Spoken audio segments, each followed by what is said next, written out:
Wilujeng enjing mitra sadaya, tepang deui sareng simkuring Risma Rahayu dina program Warta Sunda TV.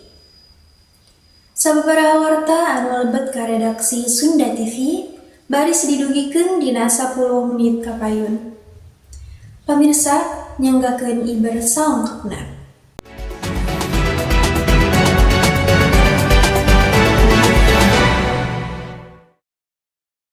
Naikna harga beas oge kajantenan di pasar tradisional Raja Desa sapertos di pasar atau tempat anu sanesna. Ayeuna urang bakal ningal kaayaan di pasar tradisional Raja Desa. Tos aya rerencangan simkuring anu aya di lokasi. Wilujeng siang Ocan. Wilujeng siang Risma. Oke pamirsa, naikna harga beas henteu ngan sakadar ngahariwangkeun warga oge para pedagang beas.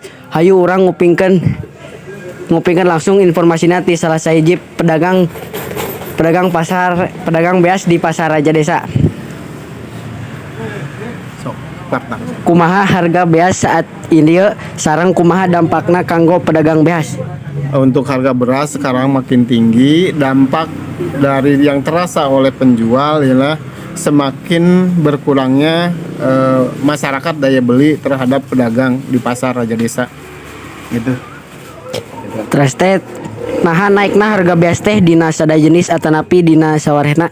Semua jenis harga beras naik karena bahan bakunya, padinya juga naik. Harga sekarang padi di masyarakat, pembelian dari masyarakat sekarang 800.000 per kintal. Untuk beras paling tinggi sekarang dari Poles harganya 15.000.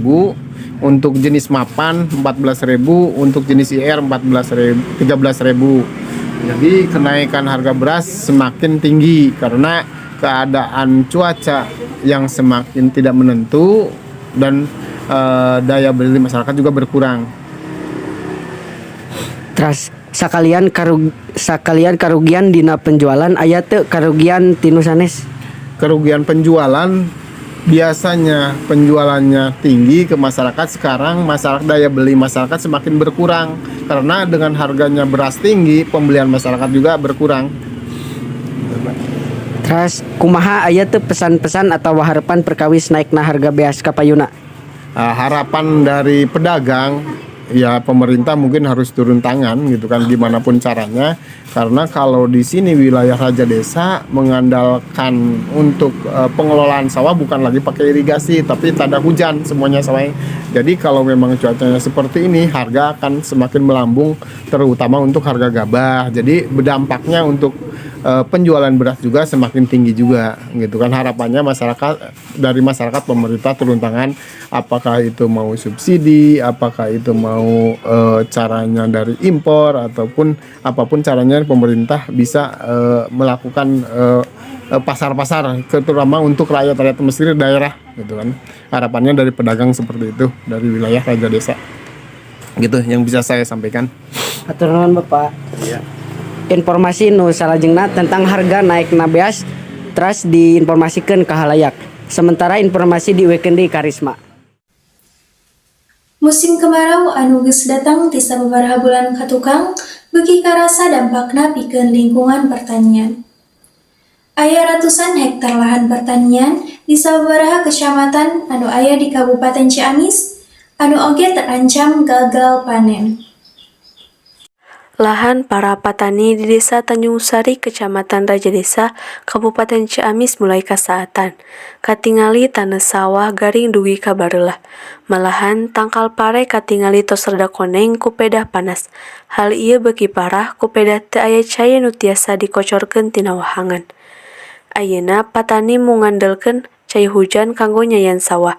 Janten pas usum halodo pelak pare nu patani teu tiasa hirup subur dugi ka kaancam gagal panen.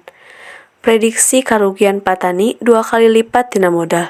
Para patani bingung upami halodo lami sabab bakal gagal panen jeung rugi. Patani ngaharepkeun aya jalan kaluar nu tereh ti pamarentah kanggo ngarapihkeun dampak kagaringan wewengkon pasawahan nu kajadian di usum halodo ayeuna.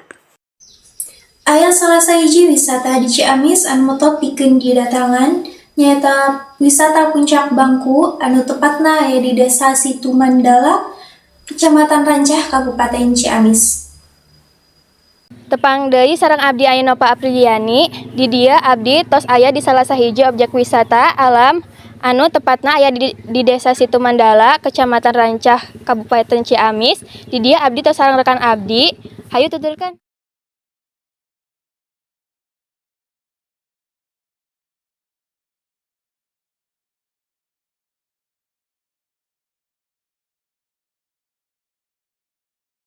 Lamun datang ke tempat wisata, hal anu wajib nyaeta dipoto.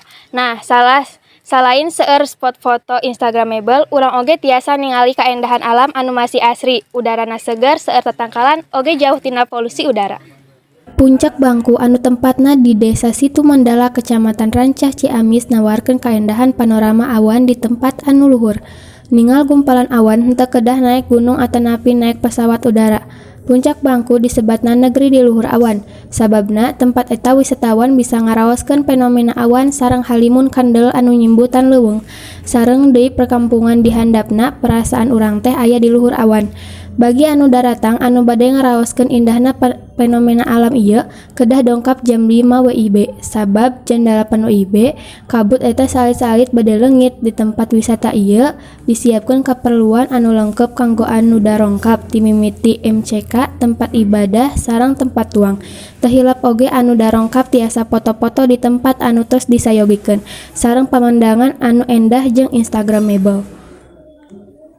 Aya salah sahiji kuliner di Ciamis Raja Desa anu mutot pikeun didatangan. Nyaeta baso rawit anu tepatna aya di Jalan Kubang Atas, Kecamatan Raja Desa, Kabupaten Ciamis. Tos aya rerencangan simkuring anu aya di lokasi. Mangga, Ainova.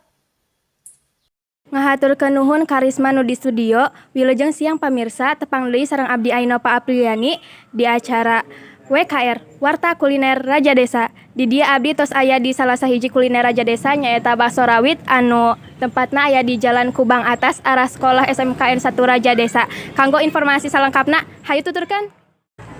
Abdi tos sareng narasumber salaku anu gaduh baso rawit.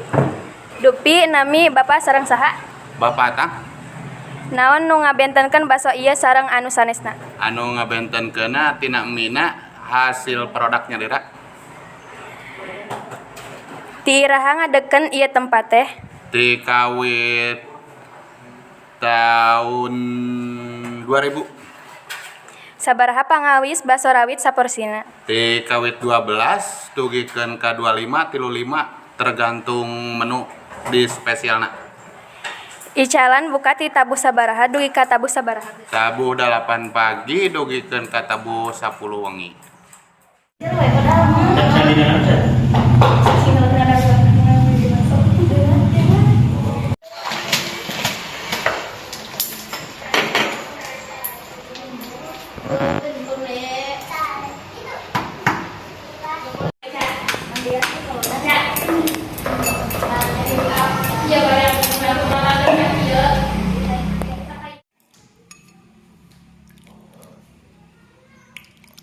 Nah, janten di dia tos aya hiji porsi baso. Dina kuahna nyalira aya rasa gurih lada sareng dina saporsina aya 2 baso anu ukuranna sedeng sareng nu ageng. Sareng tina tekstur basona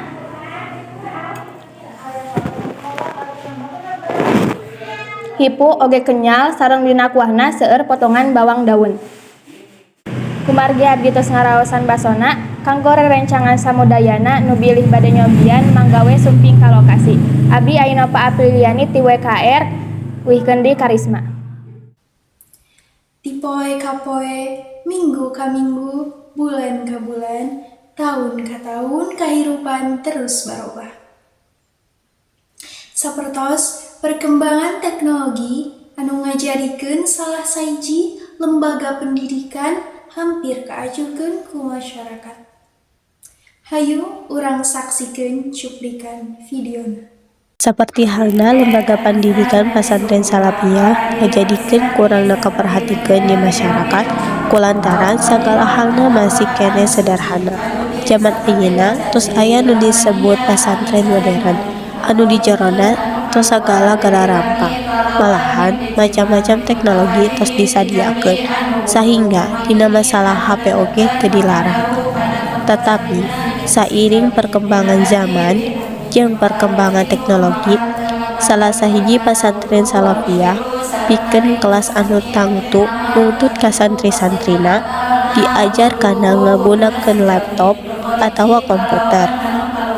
Anu mana teknik diajarna dibarengan deui ku cara ngadugikeun materi anu aya dina kitab-kitab anu parantos diajarkeun ka para santrina anu kasohor sok disebut cara presentasi.